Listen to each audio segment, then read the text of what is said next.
Guys, welcome back to my channel. ഇന്ന് ഒരു day ചെയ്ത കാര്യങ്ങളല്ല, പല ദിവസങ്ങളായിട്ട് ചെയ്ത കാര്യങ്ങളെല്ലാം കൂടെ മിക്സ് ആക്കിയിട്ടുള്ളൊരു വീഡിയോ ആണ്. ഫസ്റ്റ് ഡേ കോളേജുള്ളൊരു ദിവസമായിരുന്നു. അപ്പോൾ രാവിലെ തന്നെ ആ ബുക്കൊക്കെ സെറ്റ് ചെയ്ത് ബാഗൊക്കെ എടുത്ത് വെക്കുന്നുണ്ട്. പിന്നീട് ആ ദിവസത്തെ എൻ്റെ ഔട്ട്ഫിറ്റാണ് കാണിക്കുന്നത്. എന്നിട്ട് ബസ്സൊക്കെ കയറി കോളേജിലേക്ക് പോവാണ്. ഞാൻ കഴിഞ്ഞൊരു വ്ളോഗിൽ പറഞ്ഞിട്ടുണ്ട്, ക്ലാസ് ടൈമിൽ ഞങ്ങൾക്ക് മൊബൈൽ ഫോൺ അലൗഡ് അല്ല. സോ അതിൻ്റെ ഇടയ്ക്കുള്ള വീഡിയോസ് ഒന്നും എടുക്കാനായിട്ട് പറ്റിയിട്ടുണ്ടായിരുന്നില്ല. പിന്നീട് വൈകിട്ട് ക്ലാസ് ഒക്കെ കഴിഞ്ഞ് എടുത്തിട്ടുള്ള ക്ലിപ്സാണ് ഇതൊക്കെ. അങ്ങനെ ആ കോളേജിൽ പോണ ദിവസം പ്രത്യേകിച്ച് കാര്യങ്ങളൊന്നും ഉണ്ടായിരുന്നില്ല. ഇതൊക്കെ തന്നെയായിരുന്നു കാര്യങ്ങൾ. ഡേ 2 ഞങ്ങൾ ക്ലാസ്സൊക്കെ കഴിഞ്ഞ് നിൽക്കണ ഒരു ടൈമിൽ ഞങ്ങളുടെ ഒരു ഫ്രണ്ട് കാറൊക്കെ കൊണ്ടുവന്നിട്ട് വീട്ടിൽ കൊണ്ടുവിടാമെന്ന് പറഞ്ഞിട്ടുണ്ടായിരുന്നു.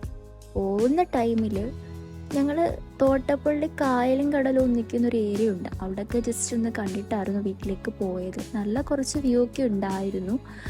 ടൈമില്ലാത്തത് കൊണ്ട് കാറിൽ തന്നെ ഇരുന്ന് അതൊക്കെ കാണേണ്ടി വന്നു. എന്നിട്ട് പെട്ടെന്ന് തന്നെ വീട്ടിലേക്ക് തിരിച്ചു പോയി. ഇതിൽ ബീച്ചിൻ്റെ ആ ഒരു വീഡിയോസ് ഒന്നും ഇൻക്ലൂഡ് ചെയ്യാൻ പറ്റിയിട്ടുണ്ടായിരുന്നില്ല. കാരണം ആ ഒരു ബീച്ചിൻ്റെ സൈഡിലേക്ക് പോയിട്ടില്ലായിരുന്നു. കാരണം ടൈം ഒട്ടും തന്നെ ഇല്ലായിരുന്നു. പിന്നീട് ഒരു സാറ്റർഡേ എടുക്കുന്ന വീഡിയോ ആണ്. അന്ന് എൻ്റെ ഈ ഒരു ബാംഗിൾസ് ഒക്കെ ഒന്ന് ഓർഗനൈസ് ചെയ്യാമല്ലോ എന്ന് വിചാരിച്ചു. ആദ്യം ഇങ്ങനെ നല്ല അലമ്പായിട്ട് കിടക്കുകയായിരുന്നു. കാരണം എപ്പോഴും യൂസ് ആക്കുന്ന ഒരു സാധനമാണ് ഈ ബാംഗിൾസ് എന്ന് പറയുന്നത്. സോ എപ്പോഴും ഇങ്ങനെ അലമ്പായിട്ട് കിടക്കാണ് പതിവ്.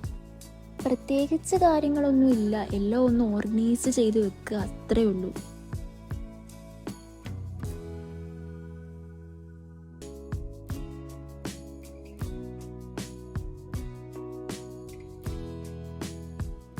ഫൈനലി ഓർഗനൈസ് ചെയ്തപ്പോഴുള്ളൊരു ലുക്കാണ് ഇത്. ഫസ്റ്റ് ലുക്കിനെ വെച്ച് കമ്പയർ ചെയ്ത് നോക്കിയപ്പോൾ എന്ത് വൃത്തിയാണ് കാണാനായിട്ട്. അതിൻ്റെ നെക്സ്റ്റ് ഡേ, അതായത് ഒരു സൺഡേ എടുക്കുന്ന വീഡിയോ ആണ് അടുത്തത്. കഴിഞ്ഞ വ്ളോഗിൽ സൺഡേ ചെയ്യുന്ന കാര്യങ്ങളൊക്കെ ഇൻക്ലൂഡ് ചെയ്തുകൊണ്ട് ഇത്തവണ ചില കാര്യങ്ങൾ മാത്രമേ ആഡാക്കിയിട്ടുള്ളൂ. അപ്പോൾ എനിക്ക് കുറച്ച് കാര്യങ്ങളൊക്കെ പഠിക്കാനായിട്ടുണ്ട്. പഠിക്കാനെന്നൊക്കെ പറഞ്ഞാൽ വളരെ ഡെപ്തായിട്ട് എക്സാമിൻ്റെ ആ ഒരു ടൈമിലുള്ള പഠനം അതുപോലൊന്നും അല്ല. എനിക്കാണെങ്കിൽ ഈ തിയറി പേപ്പേഴ്സ് കാണുമ്പോൾ ദേഷ്യം വരും. പഠിക്കാനായിട്ട് ഒരു ഇൻട്രസ്റ്റും ഇല്ല. പിന്നെ നമ്മുടെ നിവർത്തിയേട് കൊണ്ട് പഠിക്കുന്നു, അത്രേ ഉള്ളൂ. പ്രോബ്ലം പേപ്പേഴ്സ് ചെയ്യാനായിട്ട് എനിക്ക് വളരെ ഇഷ്ടമാണ്. എസ്പെഷ്യലി ഈ ഒരു അക്കൗണ്ടൻസി എന്ന് പറയുന്ന സബ്ജക്റ്റ്. ഇന്ന് അക്കൗണ്ടൻസിയിൽ ഫൈനൽ അക്കൗണ്ട്സിൻ്റെ അഡ്ജസ്റ്റ്മെൻ്റ് ഒക്കെ വെച്ചിട്ട് കുറച്ച് കാര്യങ്ങളൊക്കെ പഠിക്കുകയാണ്.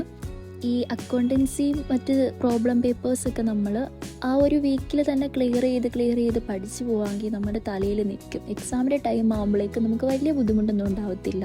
ഒരുപാട് എഫേർട്ട് ഇട്ട് പഠിക്കേണ്ട പേപ്പേഴ്സും അല്ല. നമുക്ക് ജസ്റ്റ് നമ്മളും അതിൻ്റെ ഒരു ട്രിക്കും കാര്യങ്ങളും ഒക്കെ പഠിച്ചെടുത്തു കഴിഞ്ഞാൽ നമുക്ക് വളരെ സിമ്പിളായിട്ടുള്ള സബ്ജക്ട്സ് ആണ് ഇതൊക്കെ.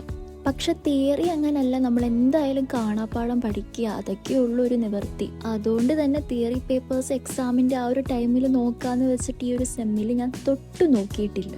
പിന്നെ എക്സാമിൻ്റെ ആ ഒരു ടൈമിൽ സ്റ്റഡി വ്ളോഗ് പോലെ എന്തെങ്കിലുമൊക്കെ ചെയ്യാമെന്ന് വിചാരിക്കുന്നു. അങ്ങനെ ചെയ്യുമ്പോൾ എനിക്ക് പഠിക്കാനുള്ളൊരു ഇൻട്രസ്റ്റും വരും, വീഡിയോയും എടുക്കാം, എല്ലാ കാര്യങ്ങളും ഒരുമിച്ച് നടക്കുമല്ലോ. പിന്നെ അതേ ദിവസം ഉച്ചയ്ക്ക് സ്പെഷ്യലായിട്ട് മന്തിയൊക്കെ ഉണ്ടായിരുന്നു, അതൊക്കെ കഴിച്ചു. പിന്നെ അതേ ദിവസം രാത്രിയൊക്കെ ആയപ്പോഴേക്കും എനിക്ക് ജേണൽ ചെയ്യാനുള്ളൊരു മൈൻഡ് വന്നു. പിന്നെ ഒന്നും നോക്കിയില്ല, ജേണൽ ചെയ്യാൻ വേണ്ടിയിട്ട് സ്റ്റാർട്ട് ചെയ്തു. ഈ ജേണൽ സീരീസ് എപ്പോഴും ഇങ്ങനെ അപ്ലോഡ് ചെയ്ത് കഴിഞ്ഞാൽ ലാസ്റ്റ് എനിക്ക് ഫ്ലിപ്പ് ത്രൂ ചെയ്യാൻ പറ്റുമോ എന്നുള്ളൊരു ഡൗട്ട് വെച്ചിട്ട് സീരീസ് ചെയ്യണോ വേണ്ടായോ എന്നൊക്കെ ഉള്ളൊരു കൺഫ്യൂഷനിലായിരുന്നു ഞാൻ. ചിലപ്പോൾ തോന്നും സീരീസ് കണ്ടിന്യൂ ചെയ്യാം, എന്നിട്ട് ലാസ്റ്റ് ഫ്ലിപ്പ് ത്രൂ പോലെ എന്തെങ്കിലുമൊക്കെ ചെയ്യാമെന്ന്. പിന്നെ വിചാരിക്കും സീരീസ് ചെയ്യുമ്പം നിങ്ങളെല്ലാ ജേണലും ഓൾറെഡി കാണുമല്ലോ, പിന്നെ ഞാൻ എന്തിനാണ് ഫ്ലിപ്പ് ത്രൂ ചെയ്യുന്നത്. മൊത്തത്തിൽ കൺഫ്യൂഷൻ ആയിരുന്നു. എന്തായാലും ഈ ഒരു ഇയർ കൊണ്ട് തന്നെ ഈ ഒരു ജേണൽ ബുക്ക് കംപ്ലീറ്റ് ചെയ്തിട്ട് പുതിയൊരു ജേണൽ സ്റ്റാർട്ട് ചെയ്യണം, പുതിയ സീരീസ് സ്റ്റാർട്ട് ചെയ്യണം, അങ്ങനെയൊക്കെ ഞാൻ വിചാരിക്കുന്നുണ്ട്. സോ ഇന്നത്തെ ഈ ഒരു വീഡിയോ ഇത്രയേ ഉള്ളൂ. Thanks for watching. വീഡിയോ ഇഷ്ടമായെങ്കിൽ ലൈക്ക് ആൻഡ് സബ്സ്ക്രൈബ് ചെയ്യുക.